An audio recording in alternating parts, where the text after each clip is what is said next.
가장 중요한 것이라는 말씀의 제목으로 하나님 말씀 전하도록 하겠습니다. 어머니와 한 아들이 살고 있는데 하루는 어머니가 파스타를 해먹기 위해서 아들한테 파스타 재료를 전부 다 사오라고 심부름을 시켰습니다. 아무리 오래 걸려도 30분이면 보고 올 장을 5시간이 지나도 아들이 오질 않는 겁니다. 5시간이 지나서야 집에 아들이 들어왔습니다. 어머니가 너무 어이가 없어서 화가 나서 물었습니다. 왜 이렇게 늦었어? 라고 묻자 아들이 뭐라고 답했냐면은 엄마 그게 아니고 파스타에 새우 들어가잖아. 근데 새우가 맛있으면 파스타도 맛있겠지? 그치? 그래서 내가 파스타를 더 맛있게 먹기 위해서 동해까지 가서 새우를 공수해 왔어. 엄마 나 잘했지? 어머니는 너무 황당하고 어이가 없고 화가 났지만 감정을 억누르고 나서 다시금 이야기했습니다. 알겠어. 얼른 준비해서 햄 먹자. 배고프다. 그런데 파스타 면이랑 소스는 어딨어? 아들이 뭐라 답했을까요? 맞다. 까먹었어. 지금 이 아들의 상태가 선생님들께서 들으시기에 혹시 정상처럼 보이시나요? 비정상처럼 보이시나요? 이 참 먹을 것에 진심인가요 혹시? 참 없어도 되는 새우는 저 멀리까지 가서 사왔지만 정작 꼭 있어야 하는 면과 소스를 사오지 않은 걸 보면 정상은 아니죠. 상식적인 행동이라고 할 수가 없습니다. 아들은 지금 중요한 것과 중요하지 않은 것이 무엇인지를 구분을 하지 못하고 있습니다. 그런데 참 안타깝게도 이런 아들의 비정상적인 아들의 모습과 우리의 모습이 참 많이 오버랩이 되는 것 같습니다. 인생을 살아가면서 중요한 것은 파스타 면과 소스인데 우리 날마다 피 정작 안 들어가도 되는 그 새우에 인생을 몰두하며 거기에 죽을 것처럼 매달리는 모습이 참 우리의 모습과 유사합니다. 하나님께서는 우리에게 날마다 매 순간마다 하늘의 것을 바라보라고 그게 우리의 인생에서 전부다라고 말씀하시는데 우리는 그 말씀에 아멘하면서 동의까지는 하지만 정작 우리의 삶의 모습을 자세히 들여다보면 맨날 하는 짓이 동해까지 가서 새우 사고 오느라 파스타 면과 소스를 사지 않는 그런 모습이 우리에게 있습니다. 오늘 본문의 사마리아 여인을 선생님들께서 어떻게 보실지 모르겠지만 이 여인을 어떻게 보느냐에 따라서 내가 하늘의 것을 바라보고 있는지 혹은 여전히 나는 땅의 것을 바라보며 살아가고 있는지 확인하실 수 있는 그런 기회가 될 것 같습니다. 본문을 보도록 하겠습니다. 오늘 본문의 내용은 모두 다 아시겠지만 간단히 내용을 요약하자면 이러합니다. 예수님께서 예루살렘을 떠나서 갈릴리로 가시기 위해 직진 코스인 사마리아로 지나가시는데 사마리아의 수가라는 동네에 예수님께서 이르십니다. 그 동네에 도착하니 시간은 어느덧 낮 12시가 되었고 해는 너무나도 쨍쨍하다 보니 예수님께서는 몸과 마음이 피곤하셔서 낮잠을 주무시고 싶었는지 우물 곁에서 잠시 앉아서 쉬고 계셨습니다. 그 사이에 제자들은 예수님과 자신들이 먹을 식량을 구하기 위해서 동네로 들어갔습니다. 그때 때마침 한 사마리아 여인이 물을 기르러 나옵니다. 그 모습을 본 예수님은 그 여인에게 마실 물을 달라 하였는데 여인의 반응이 좋지가 않았습니다. 왜냐하면 사마리아인은 아수르의 혼혈 정책으로 인하여 혈통도 섞이고 종교도 섞이고 또 이런저런 이유들로 인해서 유대인들에게 경멸의 대상이었거든요.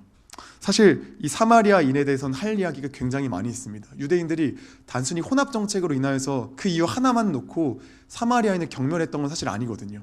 사실 역사적으로 보면은 굉장히 많은 이유들이 섞여 있는데 오늘은 그것을 다루는 시간이 아니기 때문에 그냥 넘어가도록 하겠습니다. 궁금하시면 찾아오시면 됩니다. 그런데 유대 남자인 예수님이 그런 유대 남자인 예수님이 말을 거니까 사마리아 여인이 굉장히 당혹스러운 거죠. 왜 나한테 말을 걸지? 이 유대 남자는 분명히 나를 경멸할 텐데 굉장히 기분 나쁜 거죠. 조롱하나? 그러다 보니 예수님과 여인의 이야기는 내용의 진전이 사실 별로 없습니다. 여인의 마음이 일단 다쳤을 뿐더러 예수님과 이 여인의 이야기 시작 전부터가 애초에 다르기 때문에 예수님은 여인에게 계속해서 영적인 갈급함에 대해 말씀하시지만 여인은 계속해서 그 의미를 깨닫지 못하고 육신의 갈급함만을 이야기하다 보니까 이야기의 내용이 진전이 되지를 않는 거예요. 그래서 예수님이 특단의 조치를 취하는데 그게 뭐냐면 깜빡이도 없이 갑자기 들어가셔서 이 여인의 남편 이야기를 갑자기 꺼내기 시작하는 겁니다. 너 남편 데리고 좀 와봐라. 저 남편 없는데요?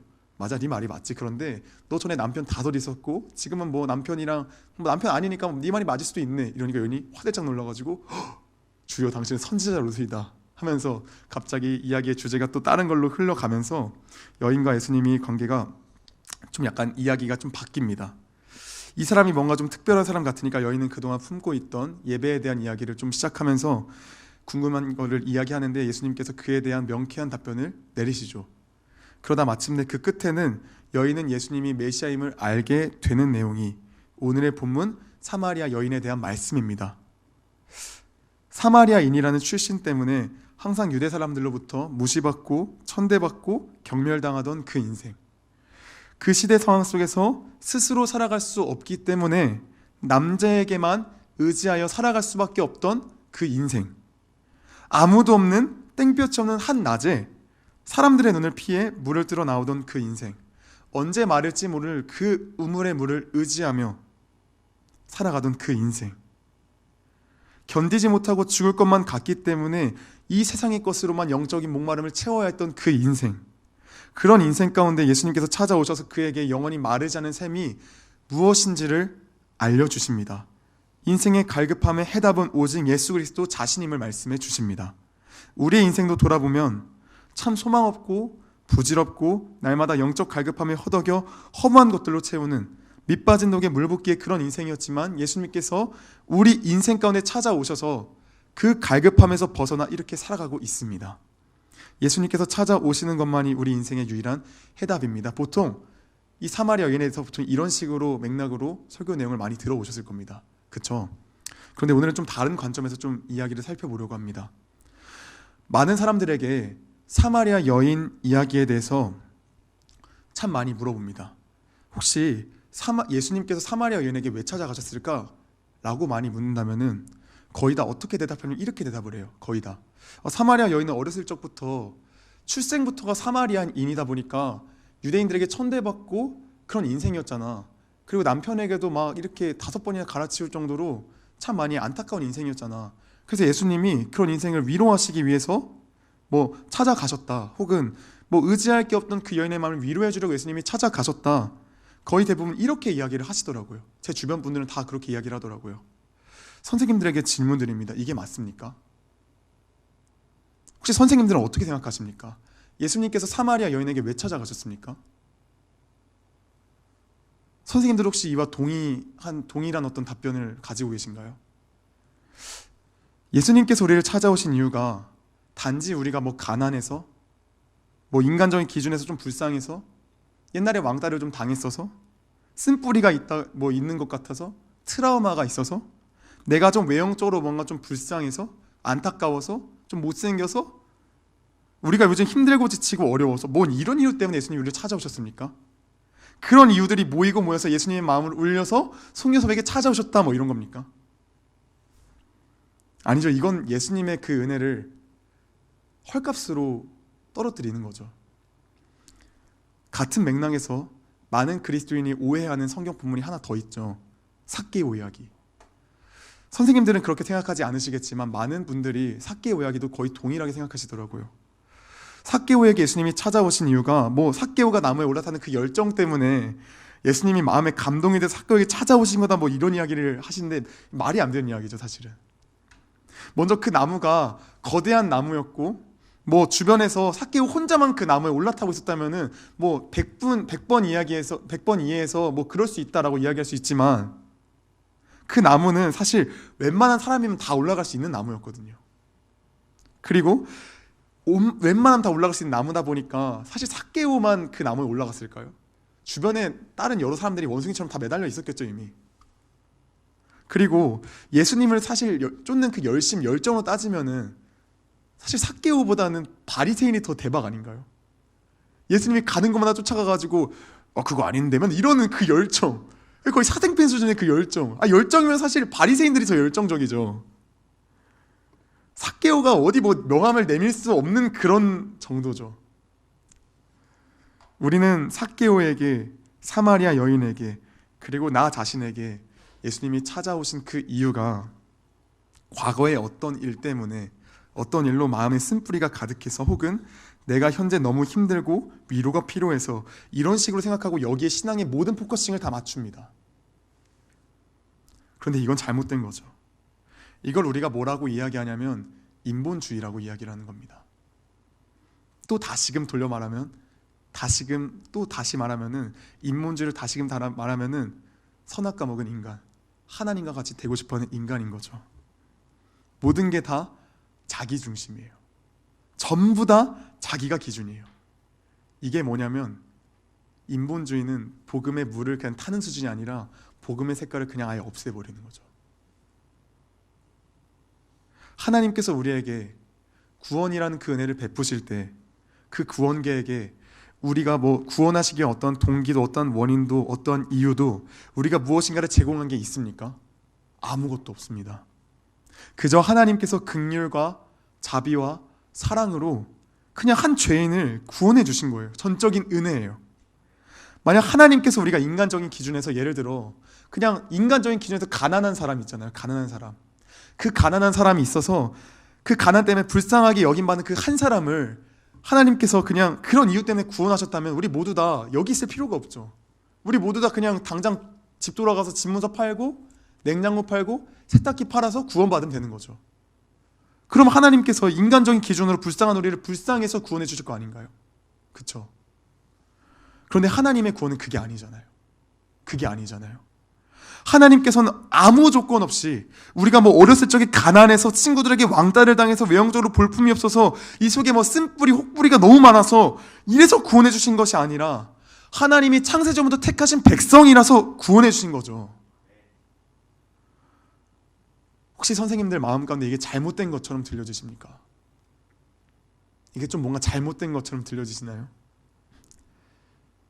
인본주의가 참 이게 무서운 거예요.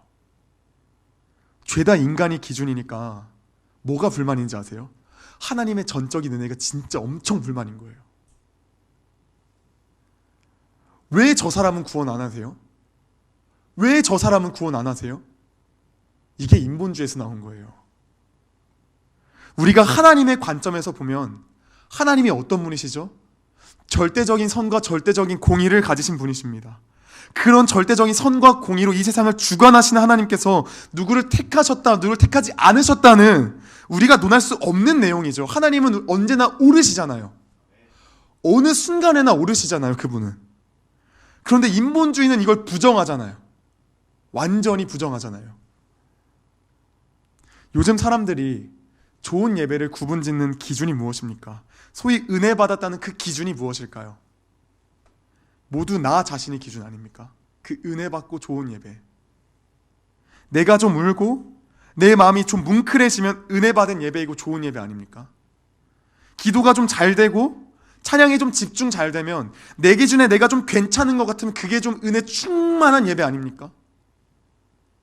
그런데 이게 무슨 좋은 예배이고 은혜 충만한 예배입니까? 이런 게 예배라면 내 마음을 감동하게 하는 정성한 콘서트를 가야죠. 지금 박효신 콘서트를 가야죠. 거기는 그럼 최고의 예배 장소예요. 그러면 좋은 예배는, 은혜가 충만한 예배는 내가 울지 않더라도 내 안에 뭉클한 게 없을지라도 함께 드리는 성도 중에서 그 성도의 마음이 자신을 향해 있다가 그 예배를 통하여서 자신을 향한 그 마음이 하나님을 향해 나아가고 온 성도가 하나님 한 분만을 향해 바라보는 그것이 좋은 예배죠. 그것이 은혜 충만한 예배죠. 우리 각자가 평소에는 다 다른 생각, 다른 인격을 가지고 있다가 그런 개개인의 인격과 생각들이 예배 시간에는 하나님을 향해 온전히 바라보는 그 예배가 하나님께서 기쁘시게 받으시는 예배 아닙니까? 그게 바로 하나님께서 영광과 찬양을 받으시는 그런 예배죠.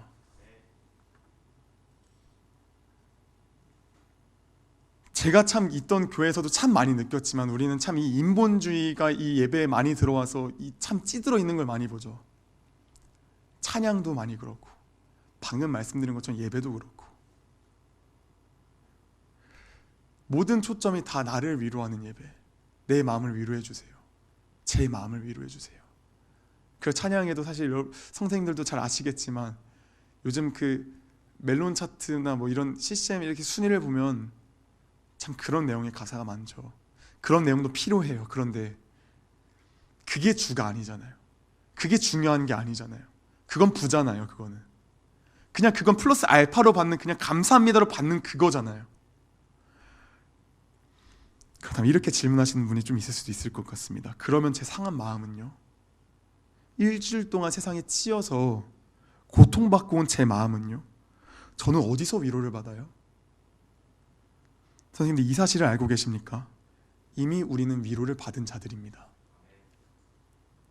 우리가 잠깐 같이 누가복음 2장 말씀을 잠깐 가볼까요? 2장 말씀, 누가복음 2장으로 잠깐 가볼까요? 성경책 있으시니 같이 누가복음 2장으로 가볼게요. 2장 25절을 잠시 가보겠습니다.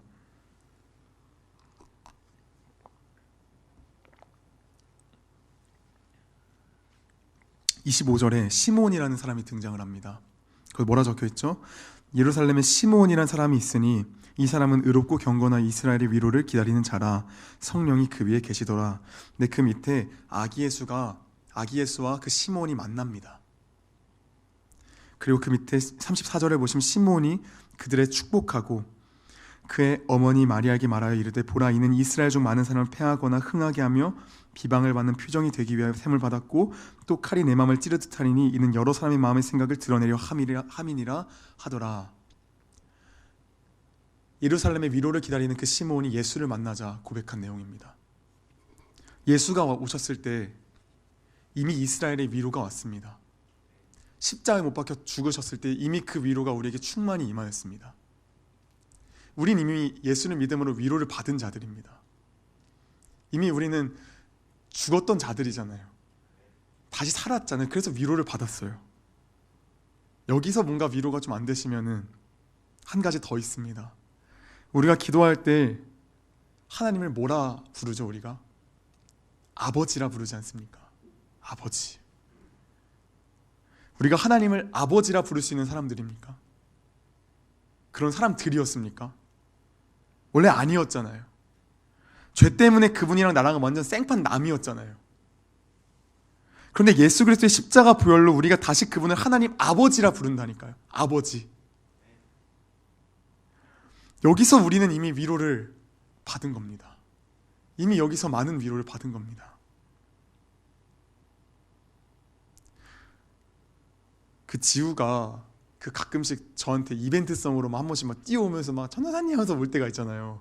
그때 심쿵서로 막 이제 막 죽을 것 같은데 막 제가 막 지우를 막 이제 막 술래잡기면서 막 놀아주고 막 이렇게 해도 지우가 만약에 심하게 다치면 가장 먼저 누구에게 달려가죠?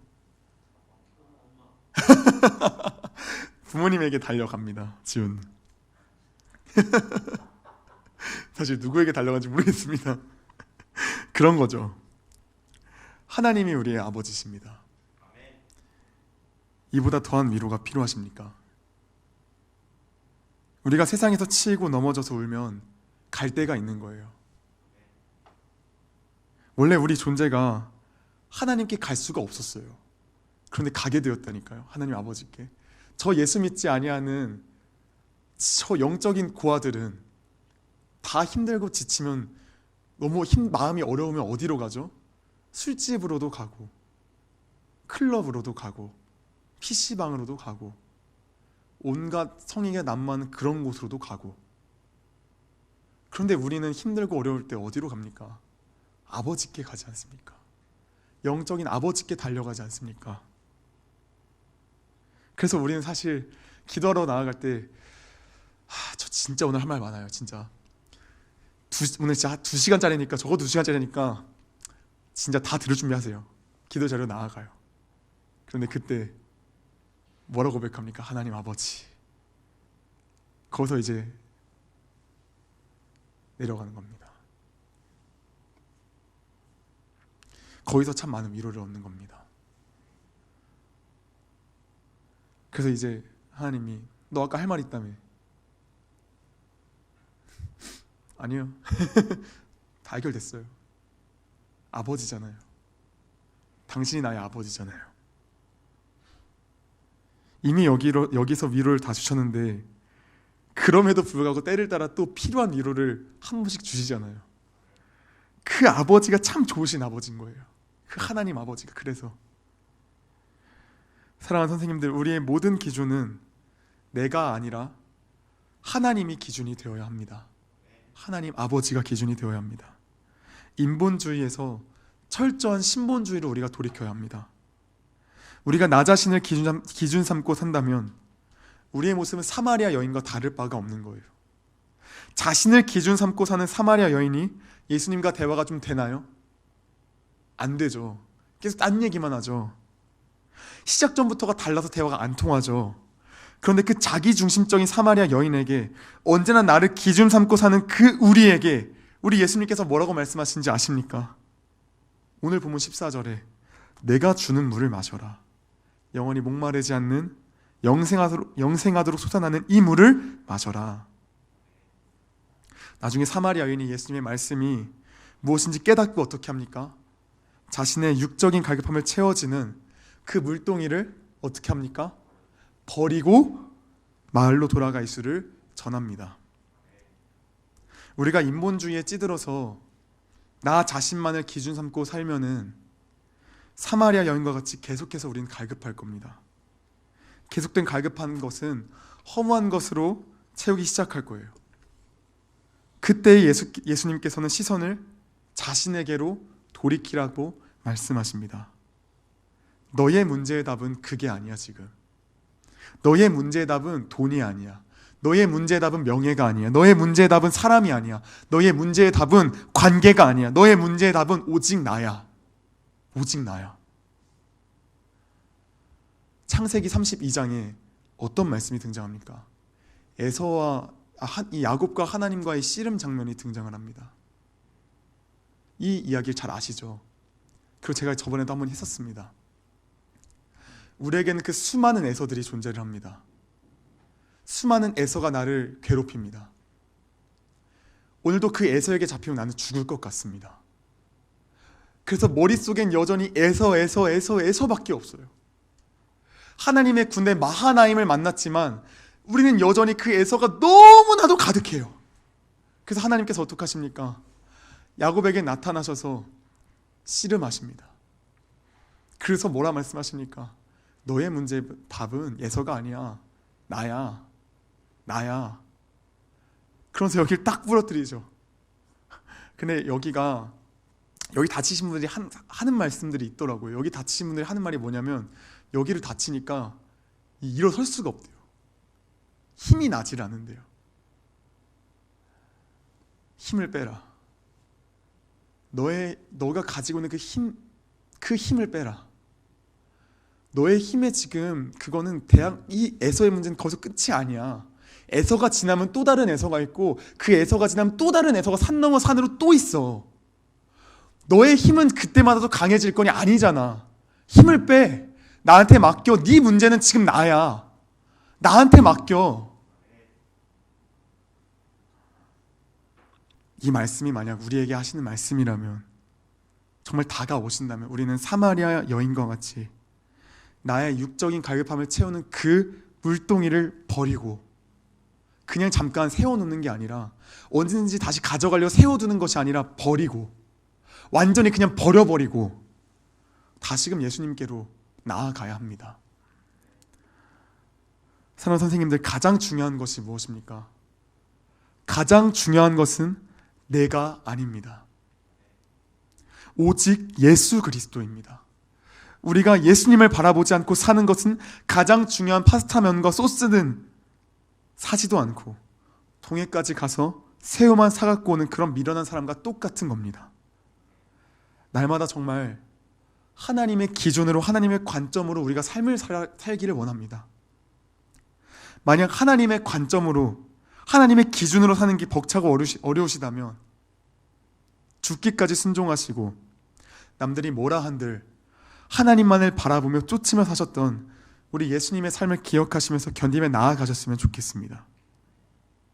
그리고 무엇보다 너무 힘드시면, 죽을 것 같이 힘들고 아프시면 하나님 아버지께 자비와 긍휼을 구하시고 다시금 주님께 달려나가셨으면 좋겠습니다. 우리 중고등부가 올해 왜 계속해서 하나님께서 저에게 이런 메시지를 주시는지는 잘 모르겠습니다. 우리가 앞에 학생들이 수두룩박박할지언정 날마다 이거를 우리가 명심하고 나아가야 합니다. 학생들이 문제가 아니고 나와 날마다 하나님과의 관계가 문제입니다. 선생님들, 하나님과의 날마다 관계가 평안하십니까? 샬롬하십니까? 샬롬하지 않으시다면 주께 다시금 나아가 간구해야 합니다. 우리가 주께 간구하며 나아갈 때 여기에 수백 명이 앉아있든 수천 명이 앉아있든 우리는 올바른 길로 나아갈 수 있습니다.